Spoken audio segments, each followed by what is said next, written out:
نستعين به ونستغفره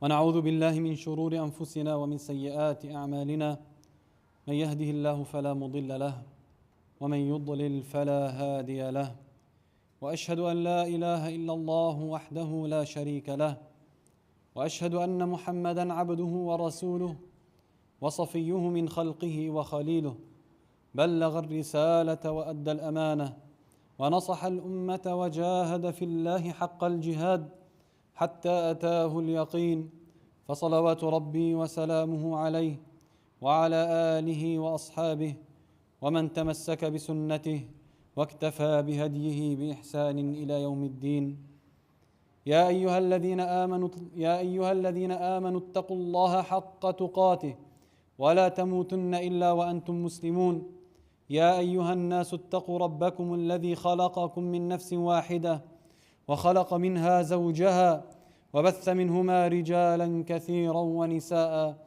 واتقوا الله الذي تساءلون به والأرحام إن الله كان عليكم رقيبا أما بعد فإن أصدق الحديث كلام الله تعالى وخير الهدي هدي محمد صلى الله عليه وسلم وشر الأمور محدثاتها وكل محدثة بدعة وكل بدعة ضلالة وكل ضلالة في النار أجارني الله وإياكم من النار ثم أما بعد.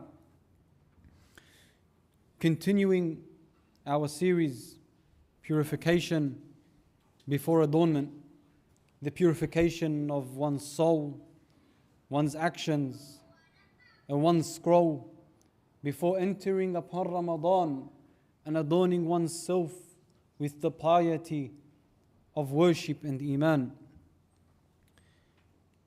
We want to move on, bi'idhnillah azza wa jal, today to one of the main adornments of Ramadan, one of the main acts of worship that one does in Ramadan, the Qur'an, the recitation of the Qur'an. I want to focus on some texts from the Qur'an and the Sunnah on the virtue of the one that recites the Qur'an, serving as an encouragement, serving as a preparation for the one that is looking forward to Ramadan and looking forward to connecting himself with the Qur'an in Ramadan. Allah Azza wa Jal describes the Qur'an as a guidance. Allah says, إِنَّ هَذَا الْقُرْآنَ يَهْدِي لِلَّتِي هِيَ أَقْوَمُ. Indeed, this Qur'an guides to that which is most upright. This description that Allah Azza wa Jal has given, I chose on purpose. There are many other descriptions like a cure and mercy, that the Qur'an is shifa and rahmah and so on and so forth. But I want you to remember this. Keep it in your mind and store it for the end of the khutbah, because I want you to bring it back for me, bi'idhnillah. Now, as for the one that reads the Qur'an, that recites the Qur'an, that memorizes the Qur'an, that lives with the Qur'an, that acts upon it, teaches it, spreads it, the one that has a relationship with the Qur'an, not only in Ramadan, but all year round, the Qur'an will serve as an intercession for him on the Day of Judgment, will intercede for him before Allah Azza wa Jal. The Prophet sallallahu alayhi wa sallam said, اقرأوا القرآن فإنه يأتي يوم القيامة شفيعا لأصحابه. Read the Qur'an, for it will come as an intercessor for his companions on the Day of Resurrection. Read Surah Al-Baqarah and Ali Imran, the two lights, for they will come on the Day of Judgment like that of two clouds or two shades or two flocks of birds that will be pleading for those who recite them. Read Surah Al-Baqarah, for in it there is blessing, and neglecting it there is grief. Read Surah Al-Baqarah for the ones that have fee or are afflicted with black magic or have an issue with the eye and so on and so forth. Read Surah Al-Baqarah, as the Prophet sallallahu alaihi wasallam, he said the magicians cannot handle it. One of the virtues of reading the Qur'an is that the reader, the one that reads the Qur'an and recites it, gains 10 rewards for every letter he reads. And Allah Azza wa Jal is oft giving, the most generous. And these 10 rewards can be multiplied many multiples. For Allah is the one that you're dealing with. The Prophet sallallahu alaihi wasallam said, whoever reads a letter from the book of Allah will receive a good deed, a hasana, and each good deed is worth tenfold. I do not say alif, lam, mim is a letter. Alif is a letter, lam is a letter, and mim is a letter. In these 3 letters, there are 30 hasanat. Imagine a page, imagine 5, and imagine 10. Something that you are capable of doing in one gathering, in one seating, in one recitation. 5, 10 pages are very achievable. Count the letters, count the mercy of Allah Azza wa Jal in these pages.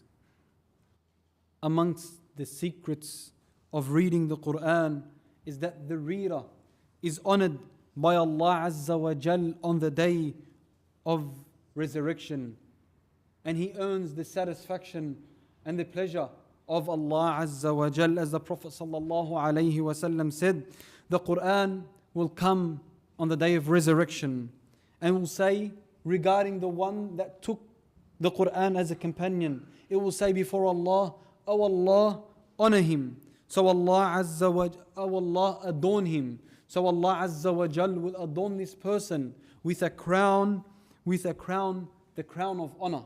And then the Qur'an will say, "O Allah Azza wa Jal, increase him." So Allah will clothe this person with the garment of honor.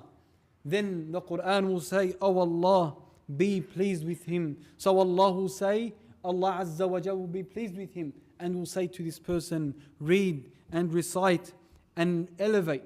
اقرأ وارتقي ورتل كما كنت ترتل في الدنيا. Read and elevate in levels, raise and rise in level, and recite melodiously like you used to recite in this world. For your final station in paradise is with the final verse you read from the Qur'an. Another blessing from the blessings of the one that recites the Qur'an is that it envelops its people in light on the day of resurrection.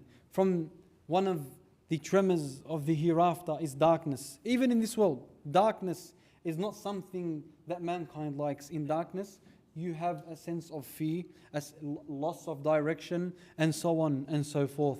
For the people of the Qur'an, on the day of resurrection, it will envelop them with light, especially those who carried out the trust of teaching their children the Qur'an. The Prophet sallallahu alaihi wasallam said, "Man qara'a al-Qur'an wa ta'allama wa 'amila bih ألبس والداه يوم القيامة تاجا من نور ضوءه مثل الشمس ويكسى والداه حلتين لا يقوم لهما الدنيا فيقولان بما كسينا هذا فيقال بأخذ ولدكم القرآن." On the day of resurrection, whoever reads the Qur'an, whoever learns the Qur'an and acts upon the Qur'an, his parents will be clothed on the day of resurrection with a crown of light. The brightness of it is like that of the sun. And they will be dressed in 2 garments which the world cannot equal. They will question and ask, why are we dressed, or why are we clothed with this? It will be said, because your child took the Qur'an. Now it's nice that the parents care about their children's education. They put private tutors, they put teachers for them. They even care about their extra curriculum activities, like they take them to sports and they make sure they religiously take them to self-defense activities and so on and so forth. And all this is good in raising the child. But where is your child? Where are our children from their relationship with the Qur'an? If it's for no one, let it be for yourself. Let it be for yourself. Put in this child of yours the Qur'an so that you can find it on the day of resurrection for you, awaiting you mercy from Allah Azza wa Jal.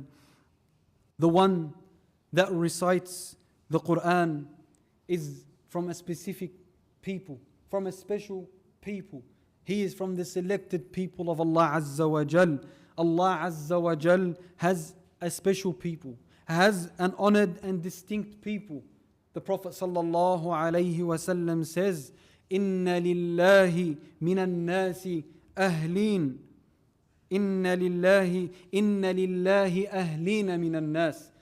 That for Allah Azza wa Jal, there are His own people. From mankind, there are a selected people that are special with Allah Azza wa Jal. They asked, whom are they, Ya Rasulullah? He said, Ahlul Qur'an hum ahlullahi wa khassatuh. That the people of the Qur'an are the people of Allah and His special ones. So it's incumbent on every one of us to have a relationship with the Qur'an. It's important.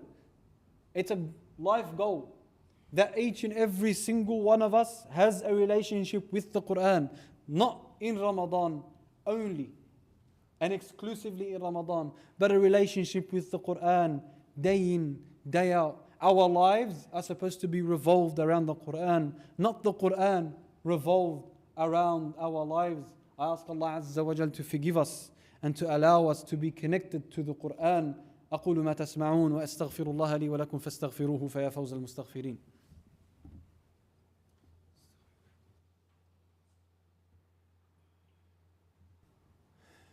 الحمد لله وكفى ولا عدوان إلا على من ظلم وبغى والصلاة والسلام على المبعوث المصطفى صلوات ربي وسلامه عليه وعلى آله وأصحابه ومن تمسك بسنته واكتفى بهديه بإحسان إلى يوم الدين ثم أما بعد. The verse that I mentioned in the beginning of the khutbah, إن هذا القرآن يهدي للتي هي أقوم, that indeed the Qur'an guides to that which is most upright. Bring it to the front of your memory and bring it to your attention, because now is when I need it from you. The Prophet sallallahu alaihi wasallam said that from the virtues of the Qur'an, the one that recites the Qur'an or the community that recites the Qur'an will not be led astray. The individual and the community that recites the Qur'an will not be led astray. The Prophet sallallahu alaihi wasallam said, قَدْ تَرَكْتُ فِيكُمْ مَا لَن تَضِلُّوا بَعْدَهُ إِنْ اعْتَصَمْتُمْ بِهِ. I have left between you, I have left amongst you that which you will, if you cling on to, will never go astray. Kitab Allah, the book of Allah. Why so? It's because the book of Allah Azza wa Jal guides to that which is most upright. Inna hadha al-Qur'an yahdi lillati hiya aqwam. So as a community and as an individual, if you are connected to the verses of Allah Azza wa Jal, reading, reciting, implementing, acting upon, understanding and spreading, these actions will preserve you from being led astray. And it is safe to say, the one that does not have a connection with the Qur'an is, as the Prophet sallallahu alaihi wasallam described him to be, like a ruined house. إِنَّ الَّذِي لَيْسَ فِي جَوْفِهِ شَيْءٌ مِّنَ الْقُرْآنِ كَالْبَيْتِ الْخَرِبِ.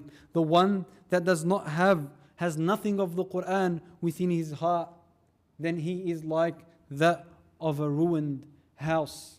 Why do I say this? And what connection does this have to Qur'an, to Ramadan?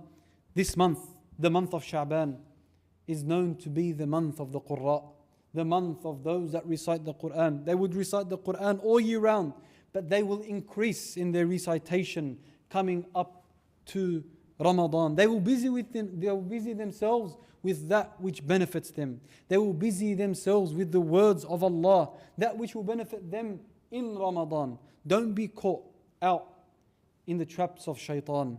You start late, you come into Ramadan, heedless of the Qur'an, and then you don't know how to start and where to start, and then all of a sudden Ramadan is gone. Start before Ramadan. You don't read? Now's the time to read.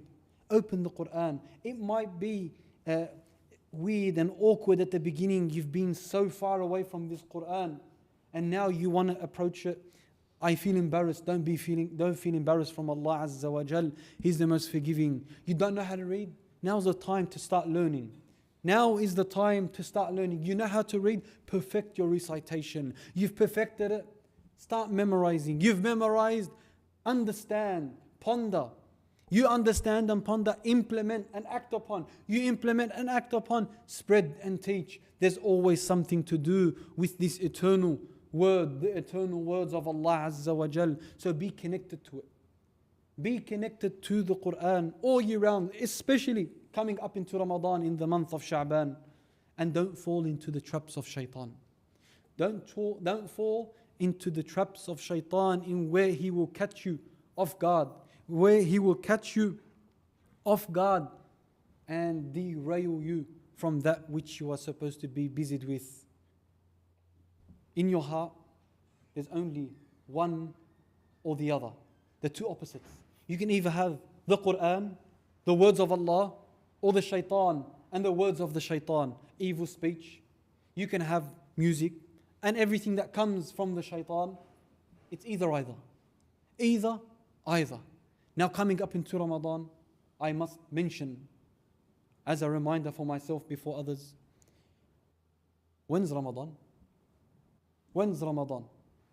The moon. Do we cite it locally, globally, regionally? Do we go off calculations? Do we follow this organization or that organization? And then evil speech starts to spread about this sheikh and that sheikh and this organization and that organization, and you've lost your Ramadan before you began.